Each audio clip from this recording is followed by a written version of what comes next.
નમસ્કાર દર્શક મિત્રો, આપ જોઈ રહ્યા છો મુંબઈ તરંગ ન્યૂઝ. હું છું એન્કર અર્પિતા પટેલ. હવે જોઈએ અગત્યના સમાચાર. સુરતના સરથાણા પ્રેમીએ પ્રેમિકા પર હુમલો કરી પોતે સુસાઇડ કર્યો હોવાનો બનાવ સામે આવ્યો છે. પાસરોદરા ગામમાં આવેલ ઓમ ટાઉનશીપ બનેલી ઘટના બાદ પોલીસ દોડતી થઈ ગઈ છે. પ્રેમી યુવકે યુવતીના ઘરે જઈ ચપ્પુ વડે હુમલો કર્યો હોવાનું ચર્ચાઈ રહ્યું છે. યુવતી હાલમાં સારવાર માટે હોસ્પિટલમાં ખસેડવામાં આવી છે. શૈલેષ ગીરી ઇજાગ્રસ્ત યુવતીના પિતાએ જણાવ્યું હતું કે ઘટના સમયે પરિવાર કામ પર હતો.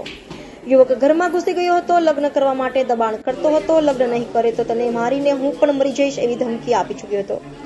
યુવતીને છરીના 2 ઘા માર્યા હોવાનું જાણવા મળ્યું છે. મળતી માહિતી મુજબ યુવતી જીવન મરણ વચ્ચે ઝોલા ખાઈ રહી છે. પોલીસ કાર્યવાહી ચાલુ છે. પોલીસ સૂત્રોએ જણાવ્યું હતું કે ઘટના શુક્રવારે સાંજે બની હતી. યુવક છોકરીના ઘરે પહોંચી ગયો હતો. લગ્નની વાતને લઈ યુવકે ઉશ્કેરાઈને પ્રેમિકા યુવતીને પેટ્રોલ છાંટી સળગાવવાનો પ્રયાસ કર્યો હતો. બચાવવા આવેલી યુવતીની બહેનપણીને પણ હાથમાં ચપ્પુ વાગ્યું હતું. ત્યારબાદ પ્રેમિકાએ ચપ્પુના ઘા મારી પોતે સળગી ગયો હતો. હાલ પોલીસ તપાસ ચાલુ છે. વધુમાં જાણવા મળ્યું હતું કે બંને વચ્ચે 6 મહિનાથી પ્રેમ સંબંધ હતો. જો કે 2-3 મહિના પહેલા યુવતીની સગાઈ થઈ જતા બંને વચ્ચે કોઈ સંબંધ રહ્યા ન હતા, જેને લઈ આજે યુવક ચપ્પુ લઈ યુવતીના ઘરે દોડી ગયો હતો. હાલ પોલીસ તપાસ ચાલુ છે. પોલીસ સૂત્રના જણાવ્યા અનુસાર પીડિત પરિવાર વિસાવદરનો રહેવાસી છે. સંતાનમાં 2 દીકરી અને દીકરો છે. મોટી દીકરી પરિણીત હોવાનું જાણવા મળ્યું છે.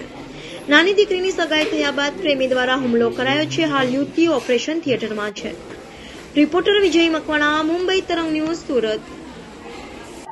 મારું નામ શૈલેષ ગીરી સોમવારગીરી છે. આ શું ઘટના બની?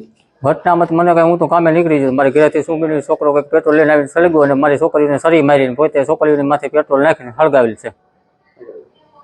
આ કેટલા સમય જવું કઈ ઘટના હતી? એ કાંઈ અમે જાણતા નથી. બરાબર, તે પેલા મારી છોકરીને હમણાં સગાઈ કરીને આવી. છોકરો રોડે ધમકી આપતો, આ તેને મારે તારી સાથે લગ્ન કરવા છે ને બોલવું છે ને એમ કરતો. પછી ઓસિંતાનો ઘરે આવ્યો છે. આ મરનાર છે તમારો રિલેશન છે?